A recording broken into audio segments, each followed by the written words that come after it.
दोस्तों कैसे हैं आप सब लोग। उम्मीद करता हूं कि बढ़िया होंगे। तो आज हम बात करने वाले हैं बहुत ही बड़ी अपडेट उन सब बच्चों के लिए जो भी प्रिपेयर कर रहे थे JKSSB के लिए। ठीक है, जो भी स्टूडेंट्स जो थे वो JKSSB के लिए या फिर एक्स सर्विसमैन या फिर कोई और पर्सन जो भी प्रिपेयर कर रहे थे Jammu Kashmir service selection board की इंतज़ार कर रहे थे कि अपनी पोस्ट का, उनको मैं बता दूं कि आपके लिए फ्रेश जो है वो 621 पोस्ट जो है वो आपकी निकल चुकी हैं। अब कौन कौन से डिपार्टमेंट में कैसे कैसे क्राइटेरिया होगा, कौन कौन सी फीस होगी, पूरी वीडियो में हम डिस्कस करेंगे। इसलिए पूरा वीडियो आप लास्ट तक वॉच कर लो ताकि सारे डाउट्स आपके इस सिलेक्शन को लेकर जो है वो आपके क्लियर हो जाएं, इन पोस्ट को लेकर क्लियर हो जाएं। तो अगर आप इस चैनल पर न्यू है तो इस चैनल को सब्सक्राइब कर लो ताकि आने वाली सारी आपको लेटेस्ट इन्फॉर्मेशन, सिलेबस क्या होगा, कैसे प्रोसेस होगा, कैसे पेपर होगा, इन सब के बारे में आपको लेटेस्ट अपडेट मिलती रहे। इसलिए चैनल को सब्सक्राइब कर लो। ठीक है, तो इस वीडियो में हम बात करेंगे कौन कौन सी एडवर्टाइजमेंट निकली है। मैं पहले बता दूं, ये एडवर्टाइजमेंट जो है वो health and medical education department की तरफ से है। इसमें आपकी टोटल 621 सीट्स जो हैं वो निकली हैं। इस PDF में हम देखते जाएंगे, सारी इंपॉर्टेंट चीज़ों को कवर कर देंगे। इसलिए वीडियो को लास्ट तक वॉच कर लो ताकि सारे डाउट्स आपके क्लियर हो जाएं। ठीक है, सबसे पहले हम बात करेंगे ऑनलाइन सबमिशन क्या है। आपका जो आपको डेट है, आपको ऑनलाइन अप्लाई करना है अपनी पोस्ट के लिए, वो है 5 तारीख से, अगले महीने। ठीक है, 5 तारीख से आप जो है इसके लिए अप्लाई कर पाएंगे। और फिर लास्ट डेट जो है ऑनलाइन एप्लीकेशन फॉर्म सबमिट करने की वो है 3 तारीख को। ठीक है, 9 में। ठीक है, अगस्त के बाद सितंबर में इसकी लास्ट डेट है। ठीक है, 5 तारीख से आप जो है इसके लिए अप्लाई कर पाएंगे। उसके बाद कौन कौन सी इसमें पोस्ट हैं, पे लेवल क्या है, कैटेगरी वाइज क्या क्या क्राइटेरिया है, हम आगे बात करेंगे। इसलिए वीडियो को वॉच कर लीजिए। ठीक है, टोटल पोस्ट आपकी 621 है, ये मैंने आपको बता दिया। अपॉइंटमेंट ऑफ कैंडिडेट और डोमिसाइल के बारे में क्या लिख रखा है कि डोमिसाइल जो है वो आपका JNK का होना चाहिए, तभी आप Jammu Kashmir service selection board के लिए अप्लाई कर पाएंगे। और आपकी और जब ऑनलाइन डेट है उस तक आपकी जो है वो आपका वहाँ पर आपका ये जो डोमिसाइल होता है ये आपका वैलिड होना चाहिए। उस तारीख तक आपकी डेट जो है उसकी वैलिड होनी चाहिए। वैकेंसीज़ कहाँ कहाँ पर कैसे कैसे, हम पूरी नोटिफिकेशन पे बात करेंगे। इस पर हम बात कर लेते हैं एज लिमिट को लेकर। एज लिमिट की बात करें तो इसमें हम बता दें आपको कि ओपन मेरिट के लिए 40 है। यहाँ पर आप देख पा रहे हैं अपनी स्क्रीन पर, पूरा ही ओपन मेरिट के लिए 40 एज है। और नॉट बॉर्न आफ्टर, इसके बाद अगर कोई बॉर्न हुआ है, जैसे 2007 के बाद का बॉर्न है तो वो नहीं, तो मीन्स आपकी मिनिमम एज भी लिखी हुई है और मैक्सिमम एज जो है वो आपकी कितनी होनी चाहिए वो भी लिखी हुई है। ठीक है, ओपन मेरिट 40 ईयर, SC के लिए 43। सिमिलरली आप बाकी वालों के लिए भी यहाँ पर देख सकते हैं। ठीक है, उसके बाद EWS देख सकते हैं, OBC वगैरह देख सकते हैं। अब क्वालिफिकेशन क्या क्या रिक्वायर्ड होंगी, अब डिफरेंट पोस्ट पर डिपेंड करता है कि कौन कौन सी क्वालिफिकेशन होगी, उस पर हम अभी फर्दर बात करेंगे। ठीक है, उसके बाद यहाँ पर हम मेनली जो बात करेंगे वो है एप्लीकेशन फ़ीस को लेकर। सबसे पहले जब आप एप्लीकेशन के लिए अप्लाई करेंगे तो एप्लीकेशन के लिए आपको फ़ीस जो है वो 600 देनी होगी जनरल कैटेगरी स्टूडेंट्स को। और फॉर अदर कैटेगरी स्टूडेंट्स जैसे कि SC ST ST2 ये सब बच्चों को जो है वो 500 रुपीज़ जो है वो ऑनलाइन बैंकिंग के थ्रू देना है। डेट एंड सेंटर कहाँ पर होगा उसके लिए अभी www.jkssb.nic.in ये ऑफिशियल उनकी वेबसाइट है। इसके ऊपर आपको नोटिफाई जो है वो लेटेस्ट अपडेट सारी आपको मिलती रहेंगी। और जैसे ही यहाँ पर नोटिफिकेशन आएगा हम आपको अपनी वीडियो के थ्रू नोटिफाई कर देंगे। इसलिए चैनल को सब्सक्राइब करके रख लो। स्कीम क्या है एप्लीकेशन की, सिलेबस आपको फिर वहीं पे पता चलेगा जब वो डाल देंगे अपने पोर्टल पर। इसमें एडमिशन और टू द एग्जामिनेशन, सबसे पहले ये इंपॉर्टेंट चीज़ देख लो, अगर आपका कोई भी क्लेम, आपने गलत डॉक्यूमेंट अपलोड कर दिया, आप उनको लगा कि ये सस्टेन नहीं है, ये करेक्ट चीज़ नहीं है, तो कैंडिडेट की एडमिशन विदाउट एनी कोई वो जो है वो आपकी कैंसिल हो जाएगी और उसके अगेंस्ट जो है वो आपका स्ट्रिक्ट एक्शन लिया जाएगा ड्यू टू फेक डॉक्यूमेंट्स। ठीक है, तो फेक डॉक्यूमेंट्स वाले काम आपको बिल्कुल भी नहीं करने हैं। उसके बाद हम बात कर लेते हैं मेनली डॉक्यूमेंट वेरिफिकेशन। ठीक है, अगर आप चाहते हैं कि इसके ऊपर पूरी स्टेप बाय स्टेप पूरे आपको प्रोसेस बताया जाए कि डॉक्यूमेंट वेरिफिकेशन कैसे, तो उसके लिए चैनल को सब्सक्राइब कर लो। धीरे धीरे हम पूरी इसके ऊपर इन्फॉर्मेशन देंगे। अभी तो आपको पूरा बता दें कि कौन कौन सी पोस्ट्स हैं, कौन से इंपॉर्टेंट इंस्ट्रक्शंस हैं, ये भी मैं तभी बता दूंगा आपको नेक्स्ट वीडियोज़ में।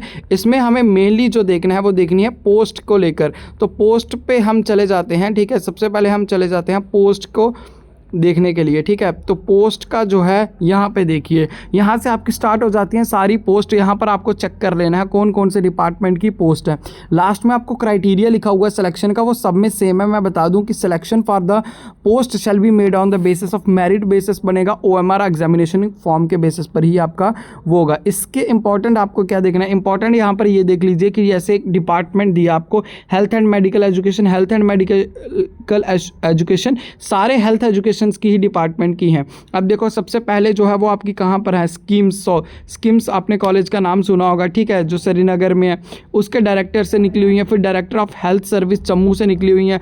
यहाँ पर पोस्ट का नाम देखिए, जैसे पहला पोस्ट है अटेंडेंट जनरल कैडेट, ठीक है, ग्रेड 2 की पोस्ट है। फिर बार्बर ग्रेड 3 की, CSSD अटेंडेंट की, नर्सिंग एड ग्रेड 3 की, इंसेक्ट कलेक्टर जो है ये भी क्या है लेवल 2 की पे की है। और इंसेक्ट कलेक्टर जो है ये एक पोस्ट है। ये इनका आप लेवल भी देख सकते हैं, ये पे लेवल रहेगा आपका 14,800 से स्टार्टिंग, ठीक है। उसके बाद HRA अलाउंस वगैरह जुड़ के जो है वो फाइनल बन जाता है। बट आप यहाँ पर एक अपना बेसिक पे लेवल देख सकते हैं। कैडर ऑफ द पोस्ट आप देख सकते हैं, यूटी का कोई भी। और ये देखो यहाँ पर सिर्फ जम्मू के लिए है ये जो इंसेक्ट कलेक्टर वाली है। उसके बाद ओपन मेरिट में फर्दर सीट जो कैटेगरी वाइज सीट का डिस्ट्रीब्यूशन बता रखा है। ओपन मेरिट में इसकी 3 सीट्स हैं, SC में 1 है, ST में 1 है। सिमिलरली आप बाकियों का भी देख सकते हैं जैसे कि आपको अपनी स्क्रीन पे दिख रहा होगा। फिर क्वालिफिकेशन आप यहाँ से देख सकते हैं, मिनिमम मैट्रिक आपने की होनी चाहिए, ठीक है। आप अगर अटेंडेंट जनरल कैडर करना चाहते हैं तो मैट्रिक क्वालिफिकेशन विद प्रोफेशनल, ये आप यहाँ पर साइड पर आपने क्वालिफिकेशन भी देख सकते हैं। 10+2 आपने की होनी चाहिए PCB से, तब आप जो है वो नर्सिंग एड ग्रेड 3 के लिए बन जाएंगे। उसके बाद यहाँ पर देखिए इंसेक्ट कलेक्टर के लिए भी 10+2 करी होनी चाहिए साइंस से आपने। उसके बाद हेल्थ एंड मेडिकेशन एजुकेशन में लेवल 2 BCG टेक्नीशियन की है, BCG सारी BCG टेक्नीशियन की हैं। फीमेल जो आपका डिप्लोमा होता है मिडवाइफरी का MPWH का, वो आप ने जो है यहाँ पर किया होना चाहिए, ठीक है। MPWH का वो किया होना चाहिए। इससे क्या होगा, यहाँ पर आप सेलेक्ट हो पाएंगे। यहाँ पर देखिए कैडर का पोस्ट भी दे रखी है, देखिए जम्मू, कठुआ, किश्तवाड़, राजौरी, उधमपुर, जम्मू एंड सांबा, ये यहाँ पर आपकी पोस्टर्स जो हैं वो होंगी, ठीक है। आप यहाँ पर देख सकते हैं साथ में आपको यहाँ पर दे रखा है क्वालिफिकेशन, मैट्रिक आपने की होनी चाहिए या अबव क्वालिफिकेशन होनी चाहिए, ठीक है। BCG ट्रेनिंग सर्टिफिकेट होना चाहिए, मैट्रिक, ये सारी आपकी क्वालिफिकेशन जो है वो साइड पे दी हुई हैं। और आपका बेसिक पे लेवल भी आपको दिया हुआ है। यहाँ पर फीमेल MPHW की है, फिर से फीमेल की जो मिडवाइफरी डिप्लोमा वाली जो इन्होंने कर रखा है उन सब के लिए ये है matric and above qualification with science and diploma and जो आपने डिप्लोमा कर रखा है मिडवाइफरी का, उन्हीं के लिए ये पोस्ट हैं। यहाँ पर लेवल 2 की पोस्ट है, director of family welfare and immunisation JNK की तरफ से। और कैडर की पोस्ट आप देख सकते हैं कठुआ, पुंछ, राजौरी, जम्मू, ये टोटल पोस्ट आप देख सकते हैं। और कैटेगरी वाइज अपना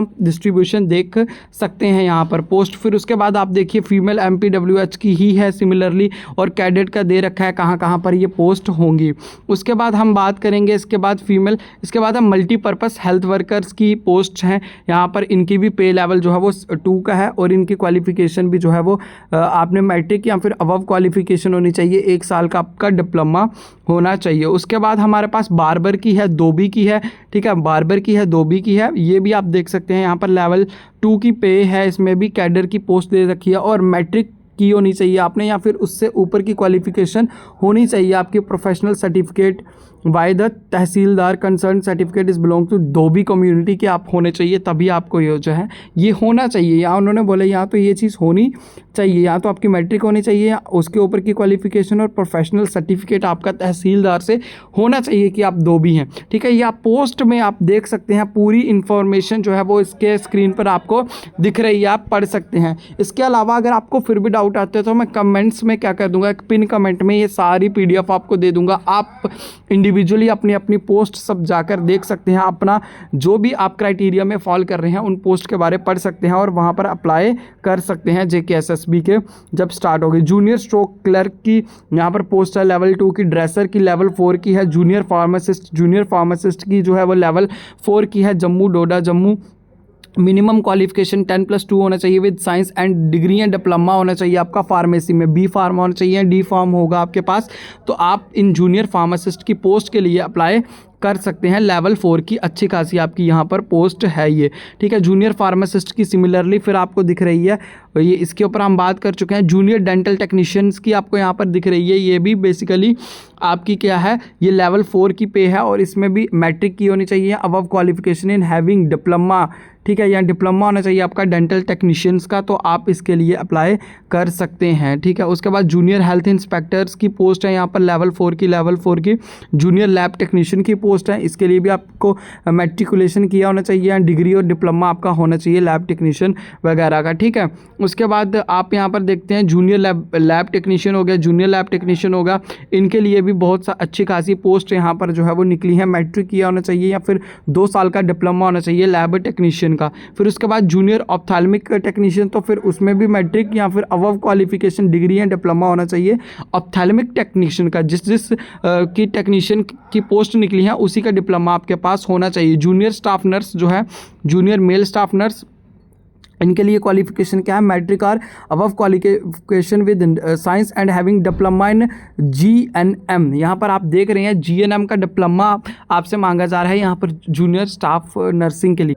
तो यहाँ पे आपने ये भी देख लिया कि जूनियर स्टाफ नर्स की जो है वो मेल की भी है और GNM का डिप्लोमा आपके पास होना चाहिए। यहाँ पर उन्होंने डिप्लोमा मांगा हुआ है, आपसे BSc नर्सिंग की डिग्री जो है वो नहीं मांगी है, सिर्फ GNM वाले जो है वो इसके लिए अप्लाई कर सकते हैं। मैट्रिक और अबव, ये कि GNM मैट्रिक और अबव ये बिल्कुल जूनियर स्टाफ नर्स की जितनी भी हैं सबके लिए यही। जूनियर थिएटर टेक्नीशियन जो है उसका भी आपको लिखा है मैट्रिक या फिर आपका डिप्लोमा या डिग्री होनी चाहिए ऑपरेशन थिएटर OT टेक्नीशियंस की। उसके बाद जूनियर थिएटर अपना जो थिएटर टेक्नीशियंस हैं इन सबके लिए सिमिलर यही है। जूनियर एक्सरे टेक्नीशियन के लिए मैट्रिक या फिर डिप्लोमा होना चाहिए आपका एक्सरे टेक्नीशियन का, वो मैं पहले ही बोल चुका हूँ। जो भी टेक्नीशियन है उनका डिप्लोमा उसमें मांगा गया है। फर्दर इन्फॉर्मेशन के लिए आप ये पूरी PDF मैं आपको प्रोवाइड करा दूंगा कमेंट में, आप उसको एक बार पूरा रेफ़र कर लीजिए, ठीक है। लेवल 4 की ये जो आपकी पे स्केल है यहाँ पर लिख रखा है पूरे लेवल्स आपके, ठीक है। फिर आपकी ये लिख रखी है कि मैट्रिकुलेशन आपका होना चाहिए, कैटेगरी वाइज डिस्ट्रीब्यूशन भी आप यहाँ पर देख सकते हैं। Junior X-ray technician para medical assistant level 4 की 10+2 with diploma in para medical assistant course में आपका डिप्लोमा होना चाहिए। ये सारी पोस्ट थी। उसके बाद टेक्नीशियन ग्रेड 2 की आपकी पोस्ट निकल कर आ रही हैं, जिसमें आपने BSc मेडिकल टेक्नोलॉजी में किया होना चाहिए और BSc मेडिकल लैब टेक्नोलॉजी में किया होना चाहिए। रेफ्रिजरेटर मैकेनिक्स जो है इसमें डिग्री या डिप्लोमा अपने मैकेनिकल इंजीनियरिंग का होना चाहिए किसी भी रिकॉग्नाइज इंस्टीट्यूट या यूनिवर्सिटी से या ITI का, ठीक है, with 2 year certificate course in refrigeration and air conditioning from ITI और अदर रिकॉग्नाइज्ड इंस्टीट्यूट होना चाहिए। आपका डिवीज़न जम्मू की ये सब पोस्ट जो है कैडेट है वो रहने वाला है। उसके बाद सैनिटरी इंस्पेक्टर आपका रहने वाला है 10+2 या फिर आपकी अब 12th पास होनी चाहिए या फिर उसके बाद आपने डिप्लोमा करा होना चाहिए, ठीक है। इसके लिए आपकी लेवल 6 की पे स्केल है, इसका मतलब बहुत अच्छा खासा पे स्केल ये जो है वो है। फिर सर्विस इंजीनियरिंग होगा, स्टाफ नर्स ग्रेड 2 की जो है इसमें भी आप देख लीजिए BSc नर्सिंग के लिए जो है यहाँ पर स्टाफ नर्स की ग्रेड 2 या फिर पोस्ट बेसिक नर्सिंग, ये GNM वालों के लिए नहीं है, ये सिर्फ और सिर्फ जिन बच्चों ने नर्सिंग कर रखी है या पोस्ट बेसिक जिन्होंने GNM के बाद कर रखी है उन्हीं के लिए ग्रेड 2 की है। और यहाँ पर लेवल आपका 6D रहने वाला है, अच्छा खासा पे लेवल जो है यहाँ पर आपका रहने वाला है। फिर उसके बाद वार्डन की है, फिर ड्राइवर की है। ड्राइवर के लिए मैट्रिक या फिर above qualification from any recognise board having valid आपका ड्राइविंग लाइसेंस होना चाहिए, इसके लिए लेवल 2 की आपकी पे रहेगा, ठीक है। उसके बाद आपकी मैं बात करूं कि डायरेक्टर ऑफ हेल्थ एजुकेशन की तरफ से ड्राइवर की मैंने बता ही दी, आपको 10th पास आपका होना चाहिए या उसके अलावा आपकी क्वालिफिकेशन हो और आपका डिप्लोमा होना चाहिए, ठीक है। ये सब ड्राइवर्स की पोस्ट थी।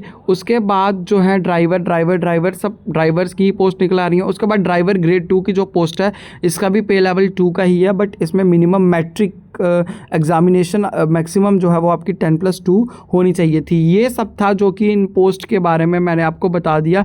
उसके बाद आप जैसे ही इसकी फॉर्म फिलिंग डेट आती है तो आप अपने फॉर्म जो है वो भर लीजिए और फिर भी अगर आपको कोई डाउट आ रहा है तो आप कमेंट सेक्शन में पूछ सकते हैं, मैं पूरी रिप्लाई करने की कोशिश करूँगा। बाकी इस चैनल को सब्सक्राइब कर लो ताकि सारी लेटेस्ट इन्फॉर्मेशन आपको मिलती रहे। Okay, thank you.